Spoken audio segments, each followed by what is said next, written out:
நேயர்கள் அனைவருக்கும் வணக்கம். நான் உங்கள் ஆர்ஜே விமல்குமார் பேசுகிறேன். நீங்கள் கேட்டுக்கொண்டிருப்பது எஃப்எம் ரெயின்போ 101.4. ரெயின்போ மேடையில் இன்னைக்கு நாம் சந்திக்கக்கூடிய விருந்தினர் மெட்ராஸ் மேட்னி படத்தை கொடுத்த இயக்குனர் கார்த்திகேயன் மணி அவர் கூட தான் பேச போகிறோம். வணக்கம் சார். வணக்கம். ரொம்ப சந்தோஷம் இங்கே வந்தது. புதுமுகங்கள் இவ்வளோ பேர் இருந்தும் படம் அவ்வளோ தூரம் பேசப்படுது. அண்ட் அது வந்து ஒரு கமர்ஷியல் சக்ஸஸ்ஃபுல் படமாகவும் அங்கீகரிக்கப்படுது. இந்த மேஜிக்கெல்லாம் எப்படி நடந்தது? ஆக்சுவலாக இதுக்கு சுருக்கமான பதில் வந்து அறியாமை தான் நினைக்கிறேன் நான். ஐயோ, என்னன்னா உங்களுக்கு வந்து ஒரு விஷயம், உங்களுக்கு ஒரு சிஸ்டம் எப்படி இயங்குதுன்னு தெரியாத பட்சத்தில் அந்த அறியாமை ரொம்ப ஹெல்ப் பண்ணும். நீங்கள் வந்து எல்லாத்தையும் ஒரு ஃப்ரெஷ் பெர்ஸ்பெக்டிவோட பார்ப்பீங்க. எனக்கு வந்து சொல்லணும்னா ரொம்பவே நம்பிக்கை இருந்தது. இப்போ இதோட மார்க்கெட் சைஸ் என்ன, இப்போ ஒரு ஸ்டார் ஆக்டர் நடித்தா அதுக்கான ரிசப்ஷன் எப்படி இருக்கும், இது எதுவுமே எனக்கு தெரியாது. ஸோ எனக்கு இருந்த ஒரே பேஸ் வந்து அந்த கதை தான். இந்த கதையை வந்து ரொம்ப உண்மையாக அழகாக ப்ரெசென்ட் பண்ணால் ஆடியன்ஸ் எடுத்துப்பாங்க அப்படின்ற வந்து எங்கேயோ ஒரு பிலீஃப் எனக்கு இருந்தது. ப்ராபப்ளி நான் 2வது படம் வந்து எனக்கு இவ்வளோ தைரியமாக நான் பண்ணுவேன்னு எனக்கு தெரியல. இப்போ நான் எல்லாத்தையும் பார்த்ததுக்கப்புறம் நான் சொல்கிறேன். ஆனால் இந்த படம் மூலமாக எனக்கு கண்டிப்பாகவே ஒரு விஷயத்தில் எனக்கு நம்பிக்கை வந்திருக்கு. என்னென்னா, தமிழ் ஆடியன்ஸ் பொறுத்த வரைக்கும் நான் நோட்டீஸ் பண்ணது, நான் பார்த்த படங்கள், அதுக்கப்புறம் இங்கே ஓடின படங்களை வச்சு நான் பார்க்கும்போது கண்டிப்பாக நம்ம ஊர் ஆடியன்ஸ் வந்து emotional and at the same time ரொம்ப இன்டெலிஜென்ட்டும் கூட, ரொம்ப ஈஸியாக ஐடென்டிஃபை பண்ணிடுறாங்கன்னு எனக்கு ஒரு நம்பிக்கை உண்டு. மெட்ராஸ் மேட்னி வந்து ரொம்ப ஒரு ஜென்யூனான உண்மையான நோக்கத்தோடு பண்ண படம். அதை வந்து கேஸ்டிங்லேயுமே அது இருந்தது. அந்த கேரக்டருக்கு அவங்க ஒர்க் ஆனால் மட்டும்தான் நான் கேஸ்ட் பண்ணேன். அது வந்து அப்படி தான் வந்தது. அதை மக்கள் ரெக்கக்னைஸ் பண்ணிட்டாங்கன்னு நான் நினைக்கிறேன். Super sir. அதாவது இப்போது ஒரு விஷுவல் பியூட்டி அப்படிங்கிற ஒரு விஷயம் இருக்குது. 2 பேரோட வீடை இதுக்கு எக்ஸாம்பிளாக சொல்லலாம். சத்யராஜ் எழுத்தாளர் அவரோட வீடை காட்டுற இடமும் சரி, இந்த ஸ்கூட்டியை சரி பண்ணுறது, மிக்சர் சாப்பிட்றது, கட்டிலில் இருக்கிறதுன்ட்டுன்னு 2 இடமே சேம் பேலன்ஸாக அவ்வளோ பியூட்டிஃபுல்லாக இருக்குது. இந்த பாட்டியோட மறைவை அந்த குழந்தை பார்க்குற ஒரு இடமா இருக்கலாம், இல்லை வந்து இந்த மிட்டாய் வாங்க போகிறவங்கள்ட்ட அந்த பெட்டி கடைக்காரம்மா வந்து படுற கோபமாக இருக்கலாம், இந்த சாக்லேட் இருக்கா இல்லை போ அப்படின்னு சொல்கிறதுன்ட்டு. இந்த ஆங்கிள்ஸு, விஷுவல்ஸு, இது எப்படி ஆடியன்ஸ்க்கு எந்த ஷார்ட் டிவிஷன் அதெல்லாம் எப்படி பிளான் ஆச்சு? ஆக்சுவலாக இது என்னோட லைஃபோட அனுபவம் அப்படின்னு தான் எனக்கு இப்போ தோணுது. இப்போது நான் பிறந்து வளர்ந்தது வந்து சென்னை எம்ஜிஆர் நகர், கேகே நகர் ஆப்போசிட்டில் இருக்க எம்ஜிஆர் நகர். நான் அந்த மாதிரியான வாழ்க்கையும் பார்த்தேன். சின்ன வயசில் வளரும் போது நாங்கள் தெருவில் நிறைய கிரிக்கெட் ஆடுவோம். அதுக்கப்புறமா வந்து எங்கள் ஏரியா பின்னாடி நீங்கள் அப்படியே நடந்து போயிட்டே இருந்தீங்கன்னா கூவம் ரிவர் வரும். கூவத்திலே இறங்கி கிராஸ் பண்ணி நாங்கள் ஆப்போசிட்டில் வந்து அந்த மிலிட்ரி ஐடிபிஎல் கிரவுண்டுன்னு சொல்லுவாங்க, பெரிய ப்ளே கிரவுண்டு இருக்கும். அந்த கூவத்தில் இறங்கி கிராஸ் பண்ணி அங்கே போய் கிரிக்கெட்டும் ஆடுவோம். நான் வளரும் போது இந்த மாதிரி ஒரு வாழ்க்கையை தான் நான் பார்த்தேன். சின்ன மளிகை கடை, சின்ன வீடு, கூரை வீடு, வாடகைக்கு வர ஆளுங்க, இந்த மாதிரி கேரக்டர்ஸை தான் நான் பார்த்தேன். எங்கேயோ லைஃப் வந்து என்னை வந்து ஒரு நல்ல இடத்துல வச்சுருக்குன்னு நினைக்கிறேன். நான் வந்து கம்ப்யூட்டர் சயின்ஸ் இன்ஜினியரிங் படித்தேன். எனக்கு வேலை கிடைக்கல. ஸோ வேலை கிடைக்கலன்னும் போது நான் என்ன பண்ணேன், வீட்டில் பண கஷ்டம். ஸோ அதனால் நான் வந்து ஃப்ரீலான்சிங் பண்ண ஆரம்பித்தேன். வெப் டிசைனிங், லோகோ டிசைன் இதெல்லாம் பண்ண ஆரம்பித்தேன். அது எனக்கு ஒரு 15 வருஷம் ஓட்டம். அந்த ஓட்டத்தில் வந்து எனக்கு இப்போது ஒரு சொந்தமாக ஐடி கம்பெனி இருக்குது. ஒரு 55 பேர் ஒர்க் பண்ணுறாங்க அதில். சூப்பர். அந்த கம்பெனி மூலமாக எனக்கு வந்து ஓரளவு உலகத்தை பார்க்குற வாய்ப்பு அமைஞ்சது. நான் யூஎஸ் அடிக்கடி போயிட்டு வருவேன்.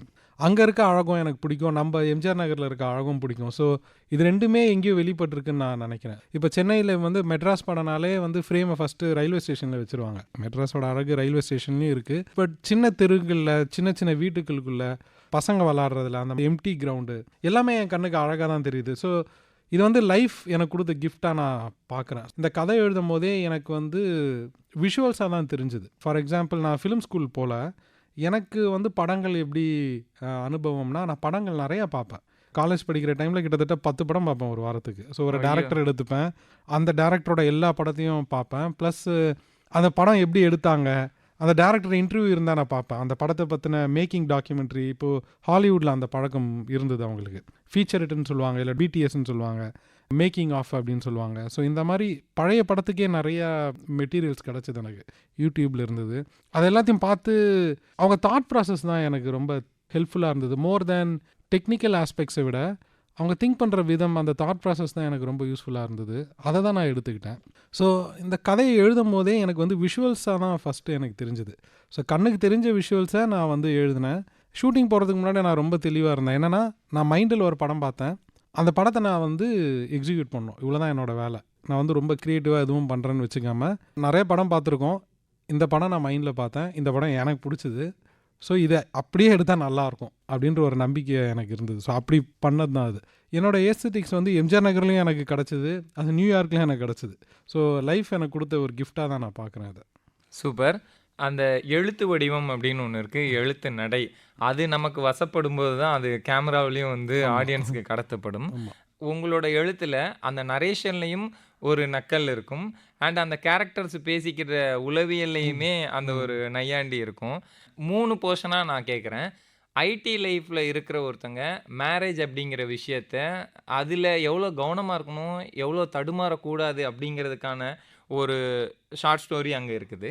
அதே போல் +2 முடிக்கிறோம், அதுக்கடுத்து காலேஜ் அப்படிங்கும்போது நம்ம இந்த சொசைட்டி எப்படி ஃபேஸ் பண்ண போகிறோம், நம்மளுக்கு கிளாரிட்டி இல்லாத ஒரு டைமில் நம்மக்கிட்ட எத்தனை பேர் வந்து அவங்க தான் வேர்ல்டு பெஸ்ட்டு கவுன்சிலிங் கொடுக்குற மாதிரி எல்லாருமே ஒவ்வொன்றும் கொடுத்துட்டு போகிறாங்க. இவரோட மனநிலையில் இதை ஓவர் கம் பண்ணுற லைஃப். ஏன்னா அந்த டீனேஜ் எண்டில் வந்து சோஷியல் மீடியாவோட இன்ஃப்ளூயன்ஸ் வந்து வாழ்க்கையை எங்கே எடுத்துகிட்டு போய் விடுதுன்னு தெரியாது. ஸோ இதுக்குள்ளே பேரண்டல் கேர் ரொம்ப முக்கியங்கிறது இன்னொரு படிமம். அதுலேருந்து இன்னொரு பக்கம் ஒரு ஆட்டோ டிரைவர் தன்னோட சர்வைவல்லேருந்து தான் அடுத்த ஜென்ரேஷனை உயர்த்தி சிம்மாசனத்தில் அமர வைக்கணும் அப்படிங்கிற ஒரு வெறியோட கங்கணம் கட்டி போராட ஒருத்தர். அதுக்காக தன்னையே அடுத்தடுத்து அப்டேட் பண்ணிக்கிற ஒரு சூழல் ஒவ்வாத போதும் அதுக்காக உட்பட்டு உடன்பட்டு நிற்கிறாரு. இந்த சிறுகதைகளாக ஒரு தந்தை, ஒரு மகள், மகன் அப்படிங்கிறத தாண்டி இன்று சொசைட்டியில் யங்ஸ்டர்ஸு, பேரண்ட்ஸ் இவங்களுக்கு இருக்கிற இடைவெளியை எப்படி ஒரு பிரிட்ஜு கட்டி மேட்ச் பண்ணலாங்கிற மாதிரி இருந்தது. இந்த எழுத்து உங்களுக்கு எப்படி உருவாச்சு? இந்த கதை எங்கேருந்து ஸ்பார்க்லைன் ஆரம்பிச்சது? இந்த ஸ்பார்க் வந்து எங்கள் தெருமுனையில் வந்து ஒரு மளிகை கடை வச்சுருக்காரு, அப்பாவோட ஃப்ரெண்டு அவர். நான் அவரை பற்றி அடிக்கடி யோசிச்சிருக்கேன். இப்போ சொன்ன மாதிரி லைஃப்பில் எனக்கு ஒரு ட்ரெஜெக்டரி இருக்குது. நான் வந்து இன்ஜினியரிங் படித்தேன், ஃப்ரீலான்சிங் பண்ணேன், அப்புறம் அது ஒரு சொந்த கம்பெனியாக ஆயிடுச்சு. ஸோ லைஃப்பை நான் ஒரு சர்க்கிள் பார்த்துட்டேன்னு நான் நினைக்கிறேன். அம்மா அப்பா வீட்டுக்கு போகும்போதெல்லாம் நான் அவரை பற்றி யோசிப்பேன். அவர் அதே கடைக்குள்ளே தான் இருப்பார். அந்த கடை சின்னதும் ஆகலை, பெருசும் ஆகலை, புதுசாக ஃப்ரான்ச்சைஸி அவர் ஓப்பன் பண்ணலை. நான் யோசிச்சிருக்கேன், இவருக்கு ஏன் இந்த ஓட்டத்தை ஓடுறாரு, இது என்ன லைஃப், இது அவருக்கு தான் முன்னேற வாய்ப்பே இல்லைன்னு தெரிஞ்சும் இதை பண்ணுறாரா அப்படின்னு யோசிச்சிருக்கேன். அதுக்கான பதில் வந்து அவர் பையன் மேலே தான் இருக்குது. அந்த பையன் பார்த்திங்கன்னா அவன் வந்து நல்லா படித்து ஒரு நல்ல வேலையில் இருக்கான். அப்புறம் தான் எனக்கு ஸ்ட்ரைக் ஆச்சு, எல்லாருமே நம்ம ப்ரீவியஸ் ஜென்ரேஷன் வந்து இந்த மாதிரி ஓட்டத்தை ஓடினவங்க தான். அதுதான் எனக்கு ஸ்பார்க்காக இருந்தது. என்னென்னா இதில் என்ன வந்து பியூட்டினா, அவங்க முன்னேற வாய்ப்பே இல்லைன்னு தெரிஞ்சும் அவங்க அடுத்த ஜென்ரேஷனுக்காக ஓடுறாங்களா, அவங்களையும் தாண்டி ஓடுறாங்கல்ல, அதுதான் ட்ரூ ஹீரோன்னு நான் நினைக்கிறேன். நம்ம ஊரில் அது ரொம்பவே அதிகம். அதனால தான் இங்கே வந்து படிச்சிருங்க, படிங்கன்னு நம்மளை வந்து சின்ன பசங்களுக்கு பெர்ஸ்பெக்டிவில் அது டார்ச்சர் பண்ணுற மாதிரி இருக்கும். ஆனால் அம்மா அப்பா வந்து பசங்களை படிக்க வைக்கணுன்ற அந்த ஒரு கவனம், அந்த ஃபோக்கஸ் இருக்குல்ல, அது வந்து ரொம்ப ஒரு எக்ஸ்ட்ராடினரி விஷயமாக நான் பார்க்குறேன். ஸோ அதுதான் எனக்கு ஸ்பார்க்காக இருந்தது. இன்னொரு கொஷின் எனக்கு என்ன வந்ததுன்னா, இந்த ஹீரோயிசமை ஏன் வந்து சினிமாவில் ரெப்ரசன்ட் பண்ணலன்ற கொஷின் அடுத்து வந்தது. அது காரணம் என்னென்னா, அதில் நேச்சுரலாக ஒரு ட்ராமா இருக்காது. அவர் அதே லைஃப்பை திரும்பி திரும்பி அந்த மளிகை கடைக்குள்ளே இருக்கார். ஸோ இதுக்குள்ளே என்ன ட்ராமா இருக்குது, இதுக்குள்ளே ஆக்ஷன் இல்லை, அட்வென்ச்சர் இல்லை, ரொமான்ஸ் இல்லை. அதனால தான் ப்ராபப்ளி இதை வந்து சினிமா தேட்டருக்கு எடுக்கிறது இல்லையோன்னு ஒரு கொஷின் வந்தது. ஸோ எனக்கு என்ன சேலஞ்சாக நான் எடுத்துக்கிட்டேன்னா, இதை வந்து உள்ளபடி மசாலா தடவாமல் எப்படி வந்து நான் ஒரு தியேட்டர் ஃபிலிமாக எடுத்துகிட்டு வரணுன்றதை எனக்கு சேலஞ்சாக இருந்தது. நான் அப்படி தான் நான் எடுத்துக்கிட்டேன். அப்படி டிசைன் பண்ணாதான் அந்த ஹோல் ஸ்கிரிப்டுமே. கேரக்டர்ஸ் பொறுத்த வரைக்கும் எல்லாமே ரியல் வேர்ல்டில் இருக்க அப்சர்வேஷன்ஸ் தான். இப்போது அந்த நரேட்டர், ஜோதிராமையா நரேட்டர் வந்து அவர் வந்து ஹாலிவுட் படம் பார்க்குறவர், வெல் எஜுகேட்டட். அவர் பேசுகிற மாதிரி தான் அவர் பேசுவார், இங்கிலீஷில் தான் பேசுவார். அதில் நான் காம்ப்ரமைஸே பண்ணல. அதே மாதிரி ஐடியில் ஒர்க் பண்ணுற அர்ச்சனா பிரியான்ற கேரக்டர் வந்து இங்கிலீஷில் தான் பேசுவாங்க மோஸ்ட்லி. அங்கேயுமே நான் காம்ப்ரமைஸ் பண்ணல. அதே மாதிரி வினோபான்ற பையன் சின்ன வயசில் வந்து அப்பா கிட்ட அடி வாங்கி எம்ஜிஆர் நகரில் வளர்ந்தவன், அந்த கேரக்டர் அப்படி தான் பேசும். ஸோ நான் தம்ரூலாவே நான் என்ன வச்சுக்கிட்டேன்னா, நம்மளை சுற்றி ஒரு உலகம் இருக்குல்ல, அந்த உலகத்தில் ஒருத்தரும் ஒரு மாதிரி இருக்காங்க, ஒரு பேக்ரவுண்ட். நம்ம ஜட்ஜ் பண்ணுறோம். இங்கிலீஷ் பேசினா அவன் வந்து சீன் போடுறாங்கன்னு ஜட்ஜ் பண்ணுவோம், இல்லை அழுக்கா துணி போட்டிருந்தா அவங்களையும் நம்ம ஜட்ஜ் பண்ணுவோம். ஆட்டோ யூனிஃபார்ம் போட்டாலே ஒரு ஜட்ஜ்மெண்ட் உண்டு. ஸோ நான் என்ன முடிவு எடுத்துட்டேன்னா, அந்த கேரக்டர் அதுவாக தான் இருக்கும். இது வந்து ஆடியன்ஸ் ஜட்ஜ் பண்ணாலும் சரி, யார் ஜட்ஜ் பண்ணாலும் சரி, அதில் நான் காம்ப்ரமைஸ் பண்ணக்கூடாதுன்னு ரொம்ப தெளிவாகவே அப்படியே எழுதி அவங்கள ஒரு டைம் ஃப்ரேம்குள்ளே வச்சாலே நிறைய ட்ராமா பிறக்கும். இப்போ வந்து அர்ச்சனா மேம் கேரக்டர் வந்து ரொம்ப லவுடாக ஒப்பீனியன் சொல்கிற ஒரு கேரக்டர். ஆண்களுக்கு அகென்ஸ்டாக அவங்களுக்கு ஒரு ஒப்பீனியன் இருக்குது. அதை லவுடாக திணிக்கும் போது, இந்த மாதிரி ஒரு பொண்ணு கல்யாணம் பண்ணலாமா வேணாமா அப்படின்ற பொண்ணுக்கிட்ட அது பேசும்போது உங்களுக்கு ட்ராமா பிறக்குது. ஸோ நிறைய கேரக்டர்ஸ், இந்த மாதிரி கேரக்டர்ஸ் வந்து ஒரு இடத்துல இருக்கும்போது உங்களுக்கு நேச்சுரலாக நிறைய ட்ராமா இருக்குது. அதில் வந்து தான் ஹியூமர் வருதுன்னு நான் நினைக்கிறேன். அவங்க அந்த நாய் புதைக்க போகும்போது அவர் சொல்லுவார், புதைச்சிட்டு எத்தனை மாதம் கழிச்சு வந்தாலும் வாலாட்டுமா ப்ரௌனின்னு சொல்லுவார். அடுத்து அவருக்கு திடீர்னு அந்த வாழைப்பழம் தான் அவருக்கு கண்ணுக்கு தோணும். ஏன்பா ப்ரௌனி வாழைப்பழம்லாமா துண்ணும் அப்படின்னு கேட்பார். எனக்கு அது ரொம்ப நேச்சுரலாக ஃபீல் ஆச்சு. அந்த மாதிரி ஒரு இன்னசென்ட்டான கேரக்டர் வந்து அங்கே வச்சிருக்க படையில பார்க்கும்போது அது கேட்குற நேச்சுரலான ஒரு கொஷினாக எனக்கு ஃபீல் ஆச்சு. ஸோ அப்படி வந்தது தான் இது. டிசைனாகவே நான் ரொம்ப கிளியராக இருந்துட்டேன். அந்தந்த கேரக்டர்ஸ் அந்தந்த மாதிரி தான் பேசும். இந்த கான்வர்சேஷன் வந்து ஆக்சுவலி நீங்கள் தமிழ் பீப்புள் கிட்ட நான் ஒன்று நோட்டீஸ் பண்ணியிருக்கேன். நமக்கு ஹியூமர் ரொம்பவே பிடிக்கும். எனக்கு தெரிஞ்சு உலகத்தில் எந்த சினிமாலையுமே காமெடி ட்ராக்குன்னு தனியாக ஒரு 15-20 நிமிஷம் ஒதுக்கியிருக்க மாட்டாங்க. 90s வந்த படம் சொல்கிறேன். இதுக்கு முன்னாடி வந்த படங்கள் நான் சொல்கிறேன். நமக்கு சென்ஸ் ஆஃப் ஹியூமர் ரொம்பவே அதிகம். நீங்கள் எவ்ரிடே கான்வர்சேஷனில் நோட்டீஸ் பண்ணி பாருங்களேன், எல்லாமே ஒரு ஹியூமரோட தான் பேசுவாங்க. எனக்கு அந்த பெட்டி கடை பாட்டி இருக்குல்ல, ஆமாம் ஆமாம், அவங்களுக்கு லாபத்துக்கு தான் இவங்க ஒரு காசை கொடுத்து பொருள் வாங்க போறாங்க. ஆனா அவங்க அதுக்கு ரிப்ளை இருக்குல்ல. கரெக்டு. எரிச்சலாகவே இருப்பாங்க. சின்ன பசங்க இருக்கிற இடம் அது வந்து அவங்களோட ஃப்ரஸ்ட்ரேஷன் தான் அது. ஸ்கூல் கேன்டீனில் ஜென்ரலாகவே அந்த மாதிரி இருப்பாங்க. நிறைய பேர் என்கிட்ட சொல்லியிருக்காங்க. ஓகே, இப்போ டயலாக்கு ஆக்டர்ஸ் நடிக்கிறாங்க, அந்த எமோஷன் கன்வே ஆகுது. டயலாக்ஸ் இல்லாத இடங்கள், குறிப்பாக வந்து அம்மா வந்து தான் லைஃப்பை வந்து கோயம்புத்தூருக்கு அப்பப்போ போகலான்னு கூட தோணும். பட் நான் இங்கே இருக்கிறேன், நான் என்ன கல்பனா சாவ்லா வாடி நிலாவுக்கு போக விட்டுட்டேன்னு சொல்கிறதுக்குன்ட்டு நடிகர் காளி வெங்கட் அவர் வந்து மகள்கிட்ட பெங்களூர்லேருந்து ஒரு என்ன ஃபினான்ஷியலாக சேர்த்து வச்சிட்டீங்க பெருசாக அப்படிங்கிற ஒரு இதுக்கப்புறம் ஃபோனை வச்சதுக்கப்புறம் ஒரு எமோஷ்னல் இருக்குது. அந்த மாதிரி வசனங்கள் இல்லாத இடங்கள் நிறைய இடங்கள் அவருக்கு அம்மாவுக்கு அந்த உணர்வை மட்டும் பார்த்துட்டு கடந்து போகிற இதில் நீங்கள் எப்படி அந்த உணர்வை வாங்குறீங்க?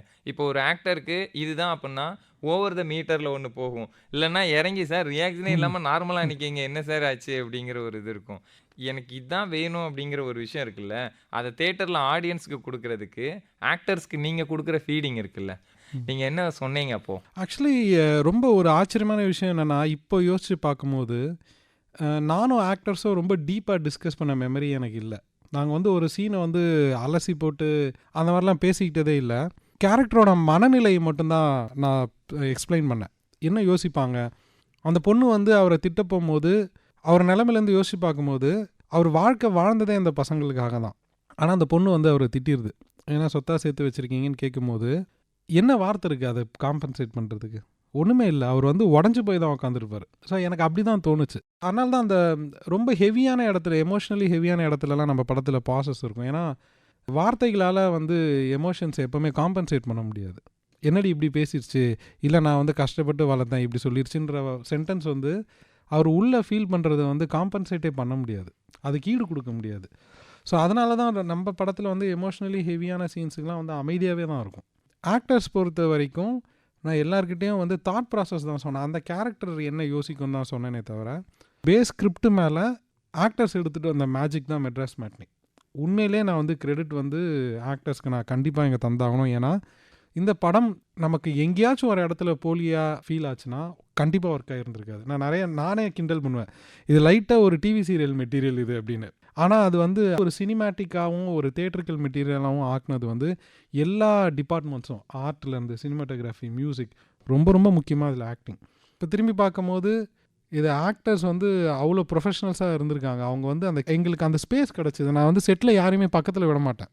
ஏன்னா என்னை பொறுத்த வரைக்கும் உலகத்துலேயே நான் ரொம்ப கஷ்டமான வேலை வந்து ஆக்டிங் நான் சொல்லுவேன். காளி வெங்கட் கிட்ட நான் சொல்லுவேன். அவர் கிண்டல் பண்ணுவார், அப்பெல்லாம் இல்லை சார், டெக்னிக் கண்டுபிடிச்சிங்கன்னா ரொம்ப ஈஸின்னு சொல்லுவார். ஏன்னா நீங்கள் யோசிச்சு பாருங்களேன், ஆக்ஷன் சொல்கிறதுக்கு முன்னாடி ஒரு ஆளாகவும் ஆக்ஷன் சொன்னதுக்கப்புறம் அப்படியே ஆப்போசிட்டாக ஒரு கேரக்டராகவும் நீங்கள் இருக்கணும். ஸோ அவங்களுக்கு அந்த மைண்ட் ஸ்பேஸ் தேவை. அந்த கேரக்டராக அவங்க நம்பணும்னா எந்த விதமான டிஸ்ட்ராக்ஷனும் இருக்கக்கூடாதுன்னு நான் நினைப்பேன். அதனால் வந்து மைக்கு கூட வைக்க விட மாட்டேன். சார் யார் நீங்கள் ஏன் இங்கே வந்தீங்கன்னு கேட்பேன். சார் மைக் வைக்கணும் சார் அப்படின்னு சொல்லுவார். சார் ஓகே வச்சுட்டு போயிருங்க அப்படின்னு சொல்லுவேன். ஸோ நான் அந்த ஸ்பேஸ் ஆஸ் அ டேரக்டராக என் வேலையை ரொம்ப சிம்பிளாக வச்சுட்டேன். அந்த கேரக்டர் மனநிலை என்ன, அதுக்கப்புறம் அவங்களுக்கான அந்த ஸ்பேஸ். நான் கேமராமேன்கிட்டே அதான் சொல்லுவேன், வைக்கிற கேமரா ஆங்கிள்ஸ் வந்து அவங்களுக்கு டிஸ்ட்ராக்ஷனாக இருக்கக்கூடாது. நம்மளோட வேலை வந்து அவங்க வந்து ஒரு எமோஷன் தரப்போகிறாங்க, அதை பதிவு பண்ணுறது மட்டும்தான் நம்மளோட வேலை. ஸோ வேடிக்கை மட்டும்தான் நம்ம பார்க்க போகிறோன்றதை நானும் கேமராமேனும் பேசிக்கிட்டே இருப்போம். ஆக்டர்ஸ் அதை எனக்கு கொடுத்தாங்க நான் நினைக்கிறேன். எல்லாமே அந்த வீட்டுக்குள்ளே ஒரு ஃபேமிலியாக தான் இருந்தாங்க.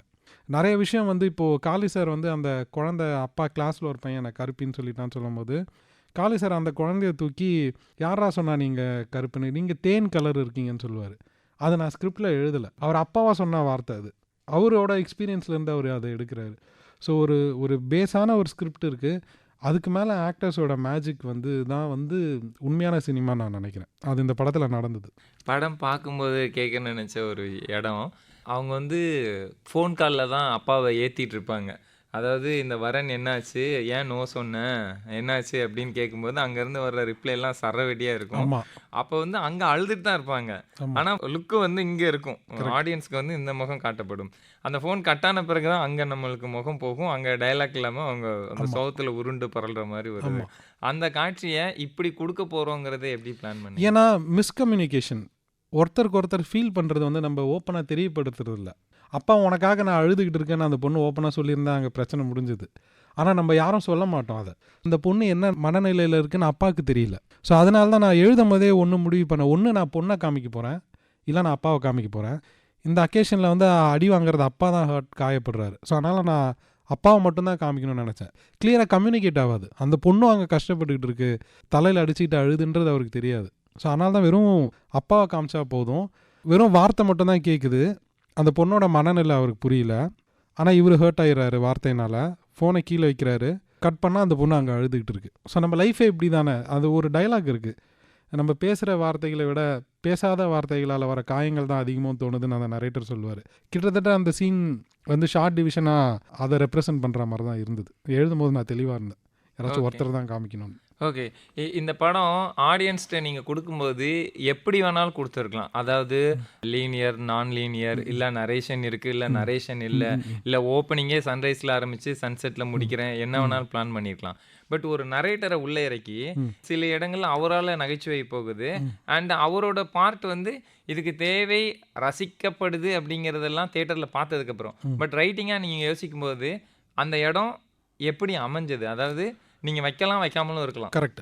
என்னன்னா இந்த கதை எழுதும் போதே நான் வந்து ஒரு விஷயத்தில் ரொம்ப தெளிவாக இருந்தேன். என்னன்னா இது வந்து ஒரு கண்ணாடி மாதிரியான எக்ஸ்பீரியன்ஸ். நம்ம லைஃப்பை நம்மளே திரும்பி பார்த்து, ஆமாம்ல இந்த ஒரு பர்ஸ்பெக்டிவ் இருக்குல்ல, இதில் இந்த ஒரு அர்த்தம் இருக்குல்ல அப்படின்னு மக்கள் எடுத்துக்கணுன்றதான் என்னோட ஆசையாக இருந்தது. அதை வந்து நான் ஒன்று கேரக்டர்ஸ் வச்சே கன்வே பண்ணியிருக்கலாம். இப்போ ஃபார் எக்ஸாம்பிள் ஒரு இடத்துல அவர் என்ன சொல்வார்னா, ஒரு ஃபேமிலியாக உட்காந்து இவங்க சாப்பிட்ற லாஸ்ட் டின்னர் இதுதான், இவங்களுக்கு வந்து என்ன சாப்பிட்டாங்கன்னு இவங்களுக்கே ஞாபகம் இருக்காதுன்னு சொல்ல போகும்போது அது ஒரு எக்ஸ்டர்னல் பெர்ஸ்பெக்டிவ். இப்போது நான் உங்களை வந்து விமல் பிரதர் நீங்கள் ஒரு நல்ல ஆர்ஜே, நீங்கள் அருமையான வேலை பார்க்குறீங்க அப்படின்னு முதுகில் தட்டி தரத்துக்கும் நீங்களே உங்களை பற்றி யோசிச்சுக்கிறதுக்கும் பயங்கர டிஃப்ரென்ஸ் இருக்குது. நான் சொல்கிறது ஒரு எக்ஸ்டர்னல் வேலிடேஷன்.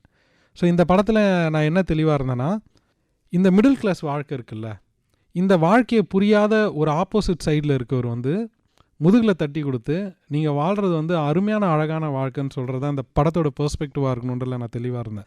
அதை வந்து அழுத்தி சொல்லணுன்றதுலேயும் நான் தெளிவாக இருந்தேன். இதை நான் வந்து வெறும் ஃபேமிலி வச்சு சொல்லியிருந்தேன்னா இது எங்கேயோ கன்வே ஆகாமல் போகிறதுக்கு சான்ஸ் இருக்குது. படத்தோட லாஸ்ட் லைனே நீங்கள் பார்த்தீங்கன்னா வந்து அவர் தான் முன்னேற வாய்ப்பே இல்லைன்னு தெரிஞ்சும் ஓயாத ஓட்டம், ஏன்னா அடுத்த தலைமுறை தலை தூக்கணுன்ற வெறின்ற வார்த்தையை மெசேஜை வார்த்தைகளால் ரொம்ப தெளிவாக பதிவு பண்ணணும்னு நான் நினச்சேன் ஃபஸ்ட்டே. ஸோ 2 ஆப்ஷன் தான் இப்போது. ஒன்று, நீங்கள் அந்த ஃபேமிலியில் இருக்க ஒரு கேரக்டர் வயசாகி இதை இன்ட்ரோஸ்பெக்ட் பண்ணலாம். அப்படி இல்லைனா வந்து இந்த ஃபேமிலியில் இல்லாத ஒரு எக்ஸ்டர்னல் கேரக்டர் பண்ணலாம். அந்த எக்ஸ்டர்னல் கேரக்டர் பண்ணும்போது எனக்கு நிறையா டைனமிசம் கிடச்சிது ட்ராமாவில். ஃபஸ்ட்டு இவங்க லைஃப்பில் என்ன இருக்குது, ஒன்றுமே இல்லை, இவங்களை பற்றி எழுத ஒன்றுமே இல்லைன்னு நினைக்கிறவர் இவங்க கதையை சொல்ல சொல்ல சொல்ல அவங்க லைஃப்பில் இருக்க ஆழம் அவருக்கு புரியுது. அது எனக்கு இப்போ இருக்க ஃபிலிம் மேக்கிங் கல்ச்சர் மேலே ஒரு கமெண்ட்ரியாக கூட நீங்கள் எடுத்துக்கலாம். என்னென்னா நம்ம ஏன் வந்து எல்லா படங்களும் வந்து ஆக்ஷன், அட்வென்ச்சர், கன்னு, வயலன்ஸ்னு இருக்குன்னா சாதாரண ஆளுங்களோட கதையில் வந்து ட்ராமா இல்லைன்னு நம்ம தப்பாக நினச்சிக்கிறோம். ஆனால் அதுக்குள்ளே அவ்வளோ இருக்குது.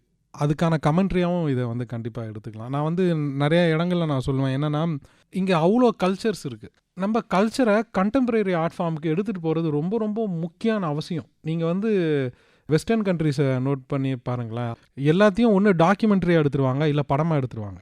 இப்போ கிளாடியேட்டர்னு ஒரு படம் இருக்குது. ஸ்காட்லாந்து வந்து இங்கிலாந்துக்கிட்டேருந்து இண்டிபெண்டன்ஸுக்கு போராடினாங்கன்னு வந்து எனக்கு பிரேவ் ஹார்ட்ன்ற படம் மூலமாக தான் தெரிய வந்தது. என்ன தான் நம்ம டெக்ஸ்ட் புக்ஸை நம்பினாலும் நம்மளோட வாய்ஸை கேட்குறதுக்கு கண்டெம்பரரி கல்ச்சராக எடுத்துகிட்டு விஷுவல் ஃபார்மாக எடுத்துகிட்டு வர்றது ரொம்ப ரொம்ப ரொம்ப முக்கியம்னு நான் நினைக்கிறேன்.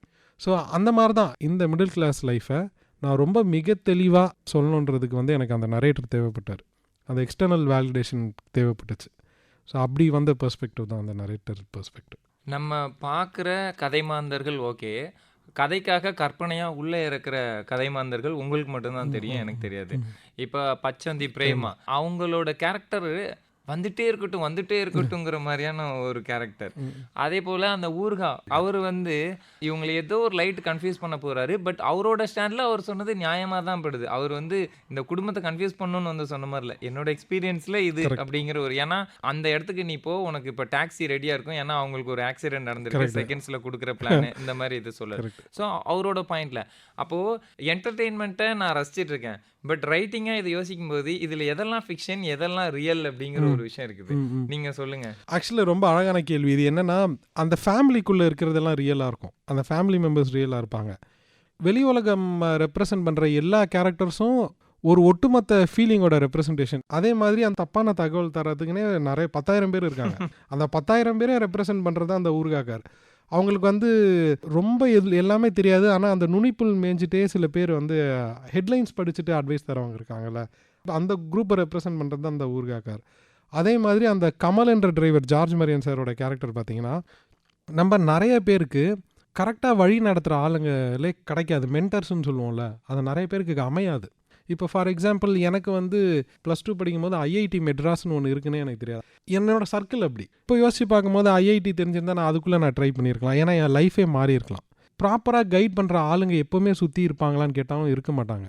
அந்த டீச்சிங் குவாலிட்டி, மென்டரிங் குவாலிட்டி வந்து பொதுவாகவே ஒரு குறிப்பிட்ட ஒரு எக்கனாமி கண்டிஷனில் இருக்கவங்களுக்கு வந்து அது ஆக்சஸே கிடைக்காது. ப்ராப்பரான கைடன்ஸ் அவருக்கு வந்து இருக்காது. அந்த ரெப்ரசன்டேஷன் தான் ஜார்ஜ் மரியன். லவுடான ஒப்பீனியன், எல்லாத்தையும் தான் வாழ்க்கையில் நடக்கிறது தான் கரெக்டுன்னு சொல்லி நினச்சி அதுதான் உண்மைன்னு சொல்லி ஒப்பீனியனை மண்டையில் போட்டு திணிக்கிறாங்களா, அதோட ரெப்ரசன்டேஷன் தான் அந்த அர்ச்சனா மேம் கேரக்டர். ஸோ வெளி உலகம் வந்து எல்லாமே ரெப்ரசன்டேஷன்ஸ்.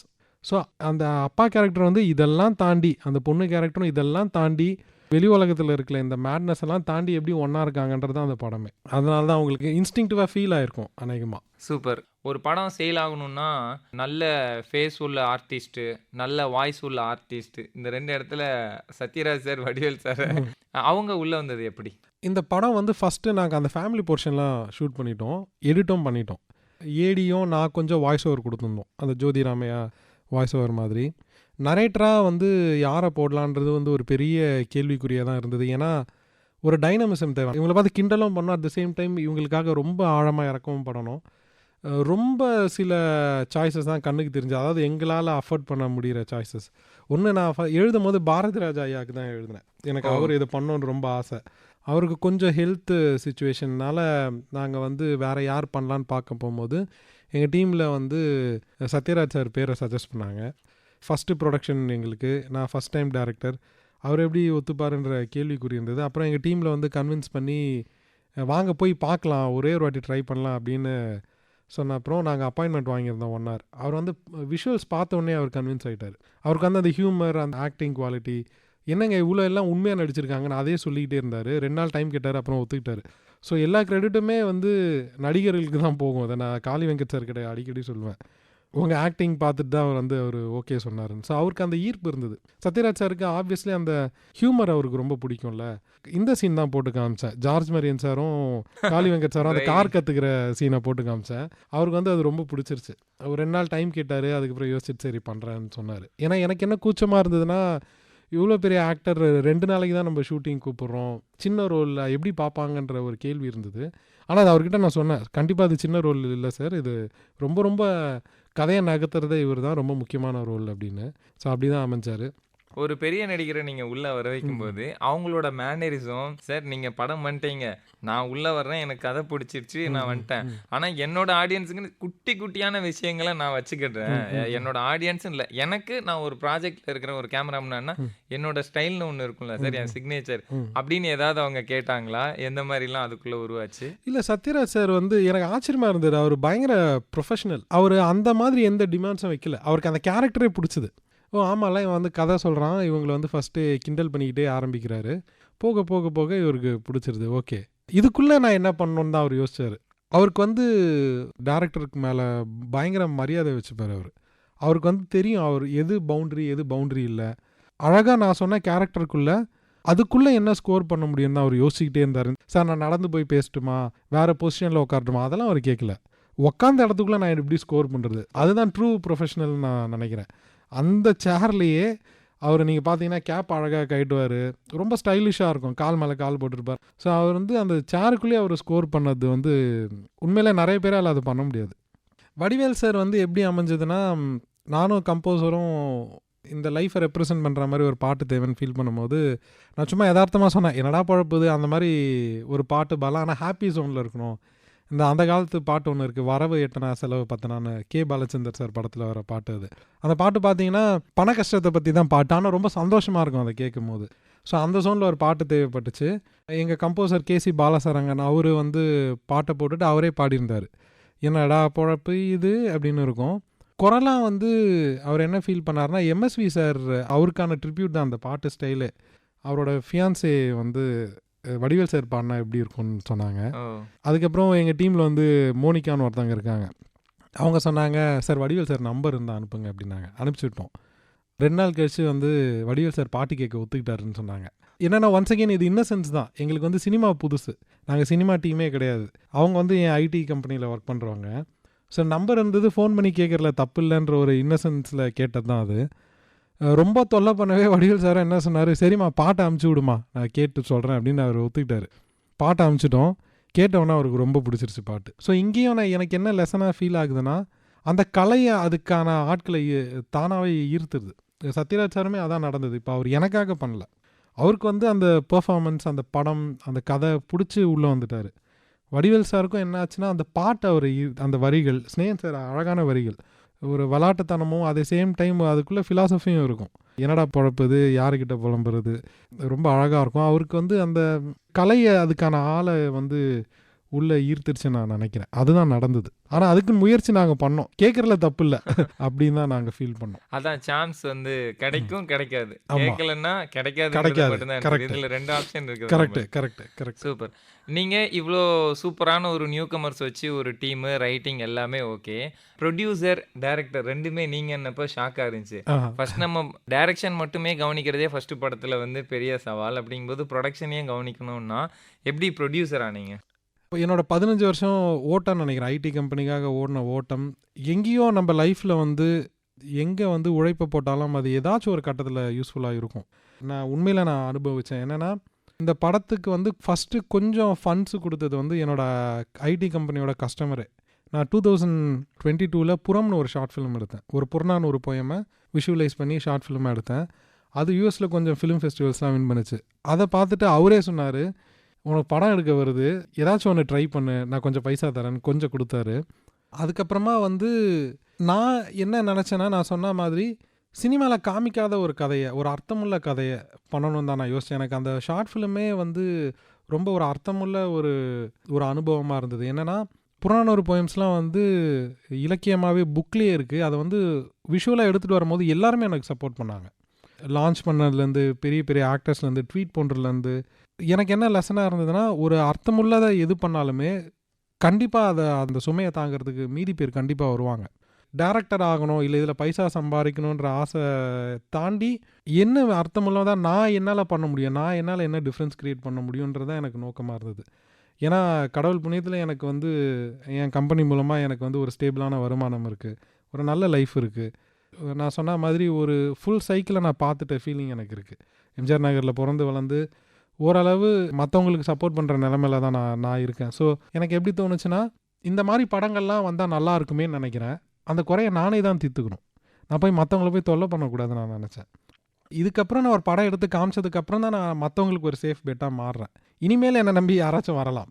ஆனால் நான் ஃபஸ்ட் டைம் போகும்போது இந்த மாதிரி ஒரு டிஃபிகல்ட்டான சப்ஜெக்ட் எடுத்துகிட்டு போகும்போது மற்றவங்கள தொல்லை பண்ண வேண்டாம், எனக்கு பிரச்சனை அது தெரியுது, இந்த பிரச்சனையை நான் தான் சால்வ் பண்ணணுன்னு அப்படி தான் நான் யோசித்தேன். ஸோ எனக்கு இது ரொம்ப நேச்சுரலான ஒரு ஆப்ஷனாக ஃபீல் ஆச்சு. மேனேஜ்மெண்ட் பொறுத்த வரைக்கும் நான் கம்பெனி ரன் பண்ண அனுபவம் கண்டிப்பாக எனக்கு ஹெல்ப் பண்ணுச்சு. ஸ்கெடியூலிங்லேருந்து, பைசாவை கண்ட்ரோல் பண்ணுறதுலேருந்து எல்லாமே எனக்கு வந்து மேனேஜ்மெண்ட்லேருந்து எல்லாமே வந்து என்னோட அந்த 15 வருஷ ஓட்டம் வந்து கண்டிப்பாக எனக்கு கை கொடுத்துச்சு. ஸ்கிரிப்ட் எழுத போகும்போது தான் க்ரியேட்டிவ் ஆஸ்பெக்டாக எனக்கு ஃபீல் ஆச்சு. ஷூட்டிங் போகும்போது ஃபுல்லாக மேனேஜ்மெண்ட் தான், ஆளுங்களை கரெக்டாக வைக்கிறது, ஆக்டர்ஸுக்கு அந்த ஸ்பேஸ் தருது. நான் சொன்ன மாதிரி அவங்க ஒரு மேஜிக் தர போகிறாங்க, அதை பதிவு பண்ண போகிறோம், அது மட்டும்தான் நம்மளோட வேலை. எல்லாத்தையுமே ப்ரீ பிளான் பண்ணிட்டு தான் நாங்கள் போனோம். அதுக்கான டைம் எனக்கு இருந்தது. ஒரு 15 வருஷம் ஐடி ஃபீல்டில் இருக்கும்போது எப்போவாவது தோணலையா நம்மளோட இளமையிலே நாம வந்து அங்க போகணும்? அதாவது அந்த கிரியேட்டிவ் வந்து ஒரு அர்ஜி பண்ணும்ல. ஆமா. இது பொங்கிக்கிட்டு இருக்கு இப்போ. ஆமா, ஆமா, ஆமா. மூடிய தாண்டி பொங்குது, நம்ம கொண்டு போகணுன்ட்டு. அந்த 15 வருஷம் வெயிட்டிங் பீரியடா? இல்ல வந்து காம்ப்ரமைஸ் பீரியடா? இல்ல அப்போ பெரிய ஸ்பார்க்கு கம்மியா தான் இருந்ததா? ஆக்சுவலி காலேஜ் படிக்கும்போது 2006, 7 அப்போ எனக்கு ஒரு தாகம் வந்தது. படம் எடுக்கணும் அப்படின்னு வந்தது. ஆனா அப்போ வந்து வீட்ல நான் சொன்ன மாரி ஃபைனான்ஷியல் நிலைமை கொஞ்சம் சரியில்ல. அப்போ என்னால கண்டிப்பா போயிருக்க முடியாது. அதனால தான் நான் ஃப்ரீலான்சிங் பண்ண ஆரம்பிச்சேன். எனக்கு வந்து டிசைனிங்கும் பிடிக்கும், ப்ரோகிராமிங்கும் பிடிக்கும். அதுவுமே வந்து பிடிக்காம நான் பண்ணல. ஆனா எனக்கு ஒண்ணு ஃபார் ஷூர் தெரியும். என்னன்னா, இந்த லைஃப்ல கண்டிப்பா ஒரு படமாச்சும் எடுத்துருவோம் அப்படின்ற தாட் வந்து எனக்கு 15 இயர்ஸாவும் இருந்தது. ஆனா வந்து அதுக்கான டைமும், சந்தர்ப்பமும் அமைய 15 வருஷம் ஆச்சு. ஏன்னா, எனக்கு அப்போத்துலேருந்தே வந்து மெயின் ஸ்ட்ரீம் படங்கள் மேல எனக்கு அவ்வளோ ஈடுபாடு இல்ல. எனக்கு புடிச்ச படம் வந்து நான் ப்ரூவ் பண்ணி தான் மத்தவங்களுக்கு ப்ரூவ் பண்ணணுன்ற அந்த நிலைமையில தான் இருக்கணும்னும் எனக்கு ஃபீல் ஆச்சு. இதெல்லாம் எப்படி ஃபீல் ஆச்சுன்னு எனக்கு தெரியல. ஒரு டெம்ப்ளேட்குள்ள இருக்காது. அது ஒரு ஆஃப் பீட்டா இருக்கும். கொஞ்சம் ஃப்ரெஷ்ஷா இருக்கும். ப்ராபப்ளி ஃபர்ஸ்ட் வாட்டி இங்க கேட்குறவங்களுக்கு வந்து அது மூலமா ஒரு ஷாக் வரலாம். அதனால இதுக்கு நம்மளே ரெடி ஆகிக்கிறது தான் பெட்டருன்ற தாட்டுமே எனக்கு ரொம்ப வருஷமாவே இருந்தது. கரெக்ட்டா எனக்கு அந்த ஃபர்ஸ்ட் ஆப்பர்ச்சுனிட்டி அமைஞ்சது வந்து 2022ல. அப்போ கோவிட் வந்தது. நிறைய டைம் இருந்தது. தமிழ் ஹிஸ்டரிய பத்தி நிறைய படிச்சேன். சரி ஒரு அப்போ நான் வந்து கேமரா வாங்கினேன். அது வந்து ஒரு ரூ. 2,00,000. எனக்கு ரொம்ப பயமா இருந்தது. என்னடா இவ்வளோ பைசா போட்டு கேமரா வாங்குறோமே அப்படின்னு. ஆனா நான் என்ன நினைக்கிறேன், நான் வாங்கினதுலே மிக முக்கியமான பொருளா வந்து அந்த கேமராவை பார்க்குறேன். கேமரா வாங்கினதுக்கப்புறம் நான் வந்து அந்த கேமரா வச்சு தான் நான் ஷார்ட் ஃபிலிமும் எடுத்தேன். அது மூலமா இந்த படம் அமைஞ்சது. இன்ஃபேக்ட் அந்த கேமரா யூஸ் பண்ணி நாங்கள் நிறையா ஷூட் பண்ணோம். எங்களுக்கு பயங்கரமாக பைசா சேவ் பண்ணிச்சு அது. வாடகை வந்து ரொம்ப அதிகம். ஒரு நாளைக்கு கிட்டத்தட்ட 35,000 ஆகும். ஸோ எனக்கு வந்து அந்த கேமரா நிறைய இடங்கள்ல நான் யூஸ் பண்ணேன். ப்ளஸ் என்ன படம் எடுக்க வச்சதும் அந்த கேமரான்னு நான் நினைக்கிறேன். எங்கேயோ ஒரு இடத்துல அது என்னை புஷ் பண்ணிருச்சு. நீ படம் எடுத்துரு, வேறு வழி இல்லை, கேமரா வாங்கிட்டு அப்படின்னு. ஸோ அந்த கன்விக்ஷன் எனக்கு இருந்தது. நான் வந்து நிறைய பேர்கிட்ட அதை நோட்டீஸ் பண்ணியிருக்கேன். நம்ம வந்து நம்மளே வந்து சுருக்கிக்கிறோம். நான் இதுதான், இவ்வளோ தான், 10 வருஷமாக இவ்வளோ பண்ணிட்டேன், இதுக்கு மேலே நான் எங்கெங்கே அதை பண்ணுறது. என் அக்கா வந்து நல்லா அழகாக பெயிண்ட் பண்ணுவா. அவள் லைஃபே அடிக்கடி ஒரு லெசனாக நான் எடுத்துக்கிறேன். ஏன்னா அவளுக்கு 2 பொன் குழந்தைங்க. அவளோட கல்யாணமான ஒரு ஃபஸ்ட்டு 10-15 வருஷம் வந்து அந்த பசங்க மேலே தான் அவளுக்கு ஃபோக்கஸ் இருந்தது. அவள் வரைகிறதெல்லாம் விட்டு ஓரமாக தான் வச்சுருந்தா. டைம் இல்லை. அது இப்போ அந்த பசங்க வந்து ஓரளவு வந்ததுக்கப்புறம் அவள் பெயிண்ட் பண்ண ஆரம்பித்து, இப்போ ஆர்ட் கேலரியிலலாம் அது பெயிண்டிங் விற்கிறா, கோச் பண்ணுறா. சின்ன பசங்களுக்குலாம் வந்து பெயிண்ட் பண்ண சொல்லித்தரா. ஸோ இங்கேயே என்ன லெசன்னா, we are never too old. எதை பண்ணுறதுக்கும் நமக்கு வந்து நம்ம வயசாயிருச்சு அப்படின்னு நம்ம ஃபீல் மனசில் தான். இப்போ என் ஏஜ் என்னன்னு கேட்டிங்கன்னா, எனக்கு திடீர்னு ஞாபகத்தில் வராது. நான் அதை மறந்து தான் நான் ஓடிக்கிட்டு இருக்கேன். எனக்கு வந்து எக்ஸைட்டிங்காக தான் இருக்குது. இன்ஃபேக்ட் இதுக்குள்ளே என்னை சுருக்கிக்க கூடாதுன்னு நான் நினைக்கிறேன். படம் எடுக்கிறது மட்டும் இல்லை. ஒரு பக்கம் ஐடி கம்பெனி இருக்குது, ஒரு பக்கம் படம் எடுக்கிறோம். எனக்கு டாக்குமெண்ட்ரி எடுக்கணும்னு ஆசை, ஒரு புக்கு எழுதணும்னு ஆசை. நானும் என் பார்ட்னரும் ஐடி பார்ட்னரும் அடிக்கடி பேசிப்போம். மச்சான் ஒரு டீ கடை வைக்கலாமாடா, எப்படி இருக்குன்னு பார்ப்போம் அப்படின்னு. ஸோ லைஃப் வந்து புதுசாக கற்றுக்கிறதுக்கான நிறைய ஸ்பேஸ் தருது. நம்ம மென்டலி நம்ம சுருக்கிக்கிறோன்னு எனக்கு ஃபீல் ஆகும். அந்த சுருக்கம் எனக்கு கிடையாது. இப்போவுமே நான் ரொம்ப ஓப்பனாக தான் நான் இருக்கேன். அடுத்து என்ன அப்படின்னு. ஏடி, ப்ரீவியஸ் ப்ராஜெக்ட்டு, இந்த மாதிரி விஷயங்கள் சினிமா எக்ஸ்பீரியன்ஸுக்காக அட்வர்டைஸ்மெண்ட்டு ஷூட்டு, இல்லை பைலட் ஃபிலிம், ஷார்ட் ஃபிலிம், இந்த மாதிரி நீங்கள் புறம் சொல்லிட்டீங்க. இந்த புறம் தாண்டி என்னென்ன ஒர்க்கு சினிமாவில் உங்களுக்கு இந்த ப்ராஜெக்ட்டுக்கு முன்னாடி இருந்தது? வெறும் புறம் மட்டும்தான். அதான் ஃபஸ்ட் அண்ட் லாஸ்ட்டு. அதுக்கப்புறம் இந்த படம் எடுத்தேன். கற்றுக்கிட்டதே நான் சொன்ன மாதிரி சினிமா பார்த்து தான். இதை மட்டும் நான் எங்கே வேணால் பெருமையாக சொல்லிப்பேன். மற்றவங்கள விட நான் அதிகமாக படம் பார்த்துருப்பேன். கண்டிப்பாக அது என்னால் எங்கே வேணால் என்னால் சொல்ல முடியும். ஏன்னா எனக்கு அப்பா ஆரம்பித்து விட்ட இன்ட்ரெஸ்ட் தான். அப்பா வந்து நான் 2nd ஸ்டாண்டர்ட் படிக்கும்போது நல்லா ஞாபகத்தில் இருக்குது. எனக்கு அப்போ வந்து பென்ஹர் நைட்டு ஃப்ரைடே நைட்டு 10 மணிக்கு ஹாலிவுட் படங்கள்லாம் போடுவாங்க. அப்பா அந்த படம் ஃபஸ்ட்டு காமிச்சார். அதை விட ஒரு அழகான ஆரம்பம் என்ன இருக்குது, பிரம்மாண்டமான ஆரம்பம் என்ன இருக்க முடியும். அப்புறம் ஜுராசிக் பார்க் தேட்டரில் கூப்பிட்டு போய் காமிச்சார். ஒரு சாதாரண ஃபேமிலியில் பிறந்து வளர்ந்த எனக்கு வந்து எல்லா வெளி உலகமும் வந்து சினிமா மூலமாக தான் எனக்கு வந்தது. இங்கிலீஷ் பேசுகிறதா இருக்கட்டும், இல்லை வந்து பாலிட்டிக்ஸாக இருக்கட்டும், இல்லை ஹிஸ்ட்ரியாக இருக்கட்டும், எல்லாமே படங்கள் மூலமாக தான் எனக்கு வந்தது. அதனாலே எனக்கு மூவி மேலே அவ்வளோ பார்ப்பேன். நான் சில சமயம் யோசிப்பேன், ஒரு வேளை நம்ம படம் எடுக்கலாம், நம்ம படம் பார்த்துலாம் வேஸ்ட்டாக போயிடும்ல, அவ்வளோ டைம் ஸ்பெண்ட் பண்ணியிருக்கோன்னு யோசிப்பேன். ஆனால் என்னென்னா, அதை நான் கதை எழுதும் போதும் ஷார்ட் டிவைட் பண்ணும் போதும் அந்த கன்சியூம் பண்ணது எல்லாமே தானாக வெளில வந்துச்சுன்னு நான் ஆணித்தனமாக நம்புகிறேன். நான் மைண்டில் இந்த படத்தை பார்த்துட்டேன் எழுதும் போது, இது இப்போ சொதப்பாமல் நான் எடுக்கணும், ஷூட்டிங் ஃப்ளோர் போய் எதுவும் மாற்றிடக்கூடாது. பார்ட்டிஸ் ஆகும்போது நீங்கள் ஆஸ் அன் எக்ஸாம்பிள் காலுக்கு க்ளோஸ் இருக்குல்ல, எனக்கு அதுதான் ஃபீல் ஆச்சு. ஏன்னா நிறையா இந்த சடங்கெல்லாம் பார்க்கும்போது அந்த காலை கட்டுவாங்க தெரியுமா, 2 காலை சேர்த்து கட்டும்போது ஒரு 2 3 அக்கேஷனில் என்னை அது ரொம்ப பாதிச்சுது. ஸோ எனக்கு ஒருத்தன் மரணத்தை காமிக்கிறதுக்கு வந்து அந்த அசையாத கால்கள் தான் எனக்கு வந்து விஷுவலாக பட்டுச்சு. ப்ராக்டிஸாக ரொம்ப சிம்பிளாக வச்சு நான் பார்த்ததை எடுத்துடணும் எதுவும் சொதப்பிடக்கூடாது, பார்த்ததை எடுத்துடணும், அப்படி தான் அது வந்தது. அது இன்ஃபேக்ட் இன்னொன்று நான் ஒன்று ஃபீல் பண்ணுறேன், நம்ம எல்லாருமே சில சமயம் வந்து ஒரு விஷயத்தை ரொம்ப பெருசாக்கி ஒரு பூதாகரமாக்கி அதை ஒரு எட்டாத தூரத்தில் நம்மளே வச்சுருவோன்னு எனக்கு ஃபீல் ஆகுது. அதனால தான் எனக்கு இப்போ ஒரு ஃபிலிம் மேக்கரை வந்து ஒரு காட் ஸ்டேட்டஸில் நான் வைக்க மாட்டேன். நான் எல்லார்கிட்ட இருந்து நிறையா கற்றுக்கிட்டேன். இங்கே இருக்க மணிரத்னம் சாராக இருக்கட்டும், கமல்ஹாசன் சாராக இருக்கட்டும், இல்லை ஹாலிவுட்டில் இருக்க எக்கச்சக்க டேரக்டர்ஸாக இருக்கட்டும், எல்லார்கிட்ட இருந்து நான் ஏதோ ஒன்று கற்றுக்கிட்டேன். சரி, இதில் பேசிக் ஒரு டவுட்டு. இப்போ அவதாரோ, டைட்டானிக்கோ, டெர்மினேட்டரோ இந்த பூமி பந்தில் இருக்க சினிமாவை ரசிக்கக்கூடிய மனித குலத்தையே கட்டி போடுதுன்னா, அந்த உயர்வுல நம்ம அதை பார்க்க ஒரு பிரம்மாண்டம் நம்மளை அப்படி தள்ளிடுது இல்லை? அதை எப்படி இந்த சமநிலையில் பார்க்கறது? இப்போ கிறிஸ்டோபர் நோலன் என்னதான் இன்டர்ஸ்டெல்லரு, ஓப்பன்ஹைமர், இது பேட்மேன் சொன்னாலும் கமர்ஷியல் அடியில் வந்து டைட்டானிக் கிட்ட நெருங்க. அப்போ ஜேம்ஸ் கேமரூன் தான் உலக சினிமாவின் பிரம்மாவா இப்படிங்கிற ஒரு கேள்வி இருக்கும். நீங்க சமநிலையில பாக்குறத கற்றுக் கொடுங்களேன். என்னன்னா ஜேம்ஸ் கேமரன் பின்னாடி எவ்வளோ பெரிய சிஸ்டம் இருக்குன்னு நம்ம பார்க்க மாட்டேங்கிறோம். அதே மாதிரி அவர் அங்கே எப்படி வந்தாருன்னு நம்ம பார்க்க மாட்டேங்கிறோம். ஜேம்ஸ் கேமரோனோட மொதல் படம் டைட்டானிக் இல்லை. அவர் வந்து ஒரு இன்டர்வியூவில் சொல்லியிருந்தார், ஃபஸ்ட்டு அவர் வந்து ஸ்டார் வார்ஸ் பார்த்துட்டு வந்தாராம். பார்த்துட்டு வந்து அவர் ரொம்ப அப்செட்டாக இருந்தாராம், ஆல்மோஸ்ட் அழுதுட்டார் போல். அப்போ அவங்க ஃப்ரெண்டு கேட்கும்போது அவர் சொன்னாராம், இந்த படம் நான் பண்ணியிருக்கணும், இன்னொருத்தன் பண்ணிட்டான் அப்படின்னு சொன்னாராம். ஏன்னா நான் ஒருத்தனோட தன்னம்பிக்கை இருக்குல்ல, அந்த ஹைட்டுக்கு நான் போகணும். ஸ்டார் வார்ஸை பார்த்து அவர் சின்ன வயசுலேயே ஆசைப்பட்டிருக்காரு. அவர் இன்னொன்று சொல்லுவார் ஜேம்ஸ் கேமரன் அடிக்கடி இன்டர்வியூவில். இன்ஃபேக்ட் அதை நான் இந்த படத்துக்கே நான் அப்ளை பண்ணேன். அவர் என்ன சொன்னார்னா, உங்களுக்கு வாய்ப்பு மற்றவங்க தருவாங்கன்னு வெயிட் பண்ணாதீங்க, நீங்கள் வாய்ப்பை பறிக்கணும்னு சொல்லுவார். இன்ஃபேக்ட் நான் கேமரா வாங்கினதுக்கு காரணம் வந்து ஜேம்ஸ் கேமரன். நீங்கள் எப்படி ஜேம்ஸ் கேமரானை எடுத்தீங்கன்னு தெரில, நான் கேமரா வாங்கினதுக்கு காரணம் வந்து ஜேம்ஸ் கேமரன். ஏன்னா ஒரு இன்டர்வியூவில் அவர் என்ன சொன்னார்னா, take a camera, go shoot, அவ்வளோதான் சொன்னார். ஒரு கேமரா எடுங்க, போய் பதிவு பண்ணுங்கள், இதுதான் ஃபிலிம் மேக்கிங். யாரும் உங்களுக்கு வந்து தாம்பாள தட்டில் வச்சு கூப்பிட மாட்டாங்க. அந்த தன்னம்பிக்கையும் அந்த உழைப்பும் இருக்குல்ல, அது ஒரு 15-20 இயர்ஸ் ஜேர்னி அவருக்கு. டைட்டானிக்கும் வரத்துக்கு முன்னாடி அவர் வந்து கொஞ்சம் கொஞ்சமாக பில்ட் பண்ணது தான் அது. என்னென்னா நம்ம என்ன நம்புகிறோன்னா, நம்ம நல்லது பண்ணுறோம், நான் சொன்ன மாதிரி அர்த்தமுள்ளதாக ஏதாச்சும் பண்ணுறோன்னா அந்த சிஸ்டமே உங்களை தூக்கிடும். நம்ம தமிழ் சினிமாலையுமே நான் பார்த்தேன். இப்போது நீங்கள் யோசிச்சு பாருங்கள், நாங்கள் ரிலீஸ் ஆனது ஒரு பெரிய படத்தோட, ஆனால் எங்களுக்கான தியேட்டர் ஸ்பேஸ் கிடச்சிது, எங்களை சப்போர்ட் பண்ணுற மீடியா இருந்தது. நான் வந்து அர்த்தமுள்ளதாக ஒன்று பண்ணுறேன், அதை பார்த்துட்டு ரொம்ப பிடிச்சி போய் எடுத்துக்கிட்டாங்க. அவங்க எடுத்துகிட்டு போய் தியேட்டர்ஸ் கிட்ட சொல்கிறாங்க, அவங்களுக்கு பிடிச்சது, அவங்க எங்களுக்கு ஸ்பேஸ் கொடுத்தாங்க. அதுக்கப்புறம் தியேட்டரில் போய் மக்கள் பார்க்குறாங்க, மக்கள் வந்து நல்ல ரிவ்யூ தராங்க. நீங்கள் வந்து உங்கள் வேலையை பண்ணிங்கன்னா அந்த சிஸ்டம் உங்களை தூக்கிட்டு போயிடும். எஸ்ஆர் பிரபு ஹெட் அவர் அழகாக என்கிட்ட வந்து சொல்லுவார். அவர்கிட்ட நான் சொல்லிட்டு இருந்தேன், சரி என்ன பண்ணாலும் வேலை பண்ணது பத்தலைன்ற மாதிரியே ஃபீல் ஆகுது பிரபு சார்ன்னு சொன்னேன். அவர் சொன்னார், ஆமாங்க, சினிமா வந்து ஒரு ட்ரெயின் மாதிரி, நீங்கள் ஏறி உக்காந்திங்கன்னா அழகாக அந்த சிஸ்டம் உங்களை கூட்டு போயிடும்னு சொல்லுவார். அந்த ப்ராசஸை நான் கண்டிப்பாக நான் நம்புகிறேன். அது இந்த படத்தில் நான் அனுபவித்தேன். எல்லாருமே சப்போர்ட் பண்ணாங்க. ஸோ இதை நான் கரெக்டாக பண்ணிக்கிட்டே இருக்கணும். இப்போ நான் அடுத்து பண்ணுற ப்ராஜெக்ட்டுமே நான் ஒரு நல்ல படம் கொடுத்தா என்னை தூக்கிட்டு போயிடுவாங்க, அந்த உயரத்துக்கு வந்து தானாக தூக்கிட்டு போவாங்க. அது வந்து யாருமே வந்து அன்டிசர்விங்காக ஒரு உயரத்துக்கு போகவே முடியாது. நான் வடிவேல் சாரே நான் ஒரு எக்ஸாம்பிளாக சொல்லுவேன்.